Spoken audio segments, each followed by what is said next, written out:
Vamos à mensagem da Palavra de Deus com o título Dai-lhes voz de comer. Leitura bíblica no livro de Marcos, capítulo 6, versículos 30 a 47. E os apóstolos ajuntaram-se a Jesus e contaram-lhe tudo, tanto quanto tinham visto e que tinham ensinado. E ele disse-lhes: vinde após aqui à parte, a um lugar deserto, e repousai um pouco, porque havia muitos que iam e vinham e não tinham tempo de comer. E foram a sós num barco para um lugar deserto, e a multidão viu-os partir, e muitos o conheceram e correram para lá a pé de todas as cidades. Ali chegaram primeiro do que eles e aproximaram-se dele. E Jesus, saindo, viu uma grande multidão e teve compaixão deles, porque eram como ovelhas que não têm pastor, e começou a ensinar-lhes muitas coisas. E como o dia fosse já muito adiantado, os seus discípulos se aproximaram dele e lhe disseram: o lugar é deserto e o dia está já muito adiantado. Despede-os, para que vão aos lugares e aldeias circunvizinhas e comprem pão para si, porque não têm o que comer. Ele, porém, respondendo, lhes disse: dai-lhe voz de comer. E eles disseram: iremos nós e compraremos 200 dinheiros de pão para lhes darmos de comer? E ele disse-lhes: quantos pães tendes? E de ver. E sabendo-o, eles disseram: 5 pães e 2 peixes. E ordenou-lhes que fizessem assentar a todos em ranchos sobre a erva verde, e assentaram-se repartidos de 100 em 100, de 50 em 50, e tomando ele os 5 pães e 2 peixes, levantou os olhos ao céu, abençoou e partiu os pães, e deu-os aos seus discípulos para que os pusessem diante deles, e repartiu os 2 peixes por todos. E todos comeram, ficaram fartos, e levantaram 12 cestos cheios de pedaços de pão e peixe. E os que comeram os pães eram quase 5.000 homens. Prezados ouvintes, nesse relato bíblico encontramos um milagre conhecido como o da multiplicação dos pães. E esse foi um ponto culminante do ministério de nosso Senhor Jesus Cristo na região da Galileia. Enquanto, por outro lado, os líderes do judaísmo já o haviam rejeitado, mas o povo continuava a procurá-lo, atraído pelos milagres e os ensinos maravilhosos que procediam dos seus lábios. Aqueles que desejavam as coisas espirituais eram atraídos pela pregação de Jesus. E os discípulos foram enviados a toda a Galileia a evangelizar, a expulsar demônios e a ungir os enfermos e curá-los. E para tanto Jesus deu-lhes poder e autoridade, conforme registra o capítulo 9 e versículo 1 de Lucas. Nós vemos que depois do retorno desse trabalho, Jesus lhes propôs um período de repouso espiritual e levou seus discípulos para um lugar à parte. Mas as multidões, conforme nós ouvimos a leitura, conseguiram descobrir o rumo tomado por eles e, correndo, conseguiram chegar lá adiantado. E agora? Como vão descansar com milhares de pessoas por toda a parte querendo ouvir mais a palavra do Senhor? Cremos que Jesus não foi tomado de surpresa. Ele bem sabia o que havia de fazer. E nós? No que depender de nós, devemos saber o que devemos fazer. O trabalho do Senhor deve ser bem feito, não só com decência, mas também com ordem.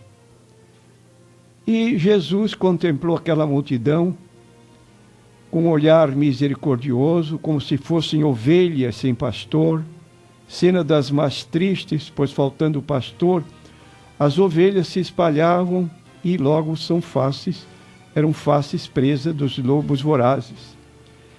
E particularmente queremos dizer que a ovelha é um animal indefeso e sem pastor. Jesus amou essa multidão, ternamente amou, e o amor de Deus operando em nós é fruto do Espírito Santo. Quantas vezes falta este fruto na obra do Senhor? Paulo recomendou aos colossenses: revesti-vos, pois, como eleitos de Deus, santos e amados, de entranhas de misericórdia. Texto de Colossenses 3, versículo 12. É importante notarmos o que diz o texto com atenção: revesti-vos. A figura é de alguém duplamente vestido. E é ordem que nos revistamos de entranhas de misericórdias. Então, a compaixão de Jesus expressou-se em ensino. O que de mais excelente podemos fazer por qualquer pessoa é justamente ensinar-lhe as coisas de Deus. É melhor ainda do que meramente prover alguma necessidade material, por muito necessária que seja. E Jesus começou a ensinar-lhe muitas coisas, tudo o que foi possível ensinar. Durante aquelas horas ali no deserto, ele ensinou. E aí está um exemplo para a igreja, para nós, porque nós temos uma ordem do Senhor Jesus Cristo em Mateus 28, 19. Ide, ensinai todas as nações, batizando-as em nome do Pai, e do Filho e do Espírito Santo. Então a igreja não tem apenas a incumbência de pregar a palavra de Deus. A igreja também tem a incumbência de ensinar a palavra de Deus no sentido estrito de ensinar. E aí está preparando a igreja contra o que nós sempre temos advertido aqui através do nosso programa, contra as falsas doutrinas que campeiam livremente através da mídia, através de livros vendidos de porta em porta e outros meios.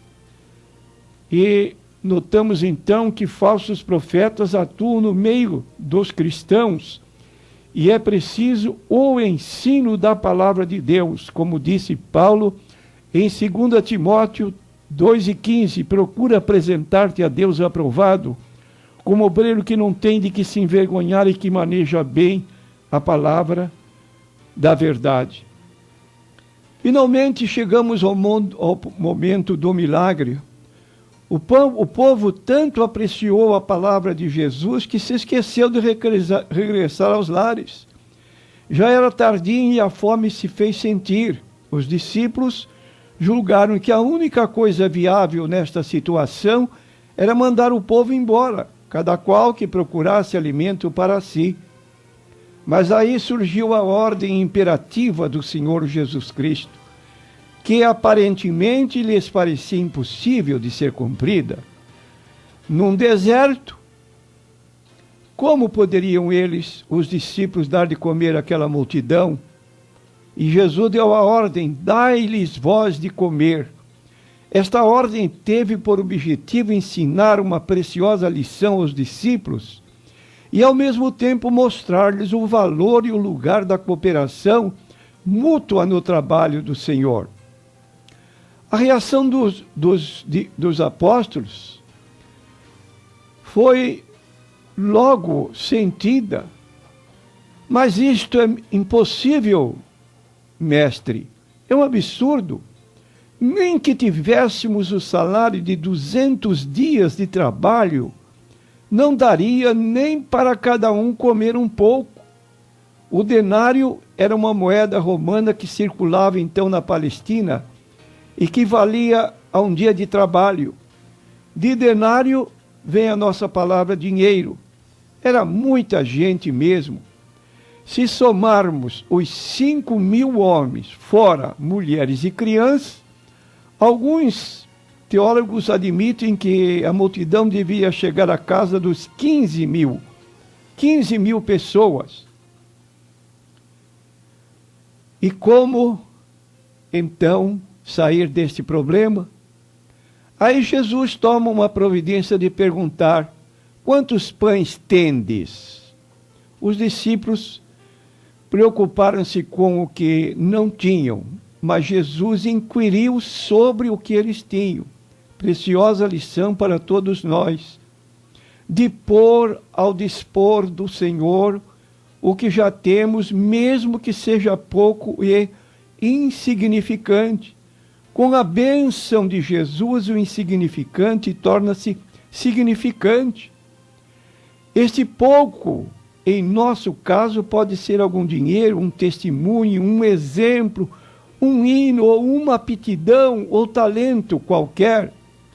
E os discípulos talvez pensavam que Jesus não falava a sério, e responderam que tinham apenas 5 pãezinhos e 2 peixes.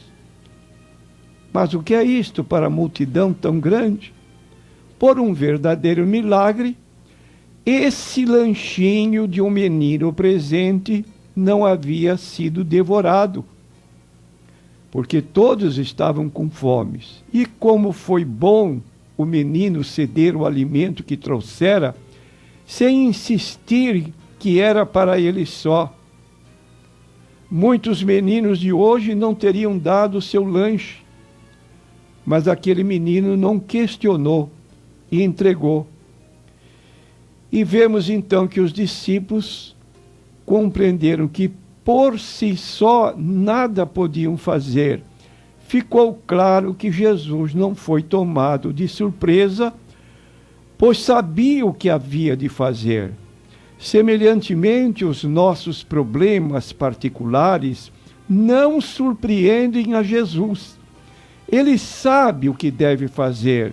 No que depender de nós, também devemos saber o que vamos fazer. E Jesus, então, dispõe de meios para resolver qualquer problema, tanto no mundo em geral, como na vida particular de cada pessoa. Você crê nisso, meu prezado ouvinte? E aí, a providência de Jesus. Primeiramente, mandou os discípulos organizarem o povo em grupos de 100 e de 50, sentados na relva. Isto ele fez para não envergonhá-los, mas sim para mostrar que tinha abundância a caminho. E em muitos lugares, Deus deixa de abençoar e operar maravilhas por causa da desordem no meio do seu povo. Precisamos ter cuidado e nos lembrar das palavras do apóstolo Paulo no capítulo 14 de 1 Coríntios: tudo fazer com decência e com ordem. Então Jesus deu graças ao Pai antes de realizar o milagre. Os discípulos então deram ao povo o que eles receberam das mãos de Cristo, que multiplicaram os pães e os peixes. Foram todos satisfeitos plenamente. Houve abundância, como sempre acontece com as bênçãos de Jesus. E mais ainda, o escritor do Evangelho não omitiu que sobraram 12 cestos cheios, muito mais do que tinham antes de começar. Notemos que Jesus não permitiu o desperdício. Ele teve o mesmo cuidado com o que sobrou. Como era generoso, que milagre! 15.000 pessoas, mais ou menos, comeram e se saciaram, se fartaram. E quero dizer, Só Jesus pode fazer um milagre destes. E, a propósito, citamos o texto que temos repetido ultimamente, Hebreus 13, 8. Jesus Cristo é o mesmo ontem e hoje e eternamente. Você crê nisso, meu prezado ouvinte? Jesus é eterno. Está no livro de Miqueias, capítulo 5, versículo 2. Aquele cujas saídas são desde os tempos passados, desde os dias da eternidade. Isso chama-se também imutabilidade. É o nosso Jesus a quem nós servimos e procuramos servi-lo com muita dedicação. Amém.